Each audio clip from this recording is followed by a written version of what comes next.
ስማ አንተ እማታድርበት ከሆነ ለምን ተከራየ? ለረፍት ስለሆነ የምመጣው ለዛ ነው እየቆዩ የሚያዩኝ።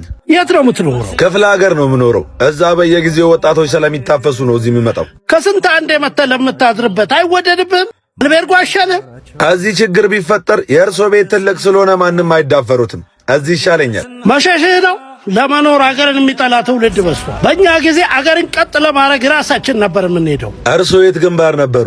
እኔ እንኳን አባቴ እምቢ ብሎ ነው። ጓደኞች ግን ያላዩት ግንባር የለም። ምኒልክና ጦና ባረጉት ጦርነት መሃል እንጂ ግንባር የለም። በሐሳብ ልዩነት ለመጣ ጦርነት ራሱን መስዋዕት ለማድረግ የተዘጋጀ ትውልድ አሁን አይገኝም። ይችን አገር ግን ፈሪ ወረሳል። የእነዛ ጓደኞቼ ልጆች ነን። እነሱ ግንባር ተብሎ ዳር ሲወጡ እናንተ መሃሉን ወረሳችሁት። ከነሱ መሃል ተርፎ መወለድ መታደል ነው። ልጆት ግንባር ሄዶ ነው? እሱ ምን በወጣውና ነው ግንባር የሚሄድ? የኔ ቤተሰቦች አገር ውስጥ የሉ። የደሃ ልጅስ ምን በወጣው ሳይፈልግ ይሞታል። እኛም እንደርሶ ልጅ አማራጭ ባይኖርንም ባንኖር ግን የሚጎልበት ቤተሰብ አለን። ፈሪ ምን ይጎልበታል? ለማይቀር ሞት በጊዜ ቢቀላቀል አይሻል? በእርግጥ ለጦርነት ፈሪ ነን። ደፍሮ የተዋጋ የሚገባውን ክብር ያገኘ ስላላየ። ግን ይህንን አትርሳ። ላመንበት ነገርም ወደ ኋላ ማንል ትውልድ ነን።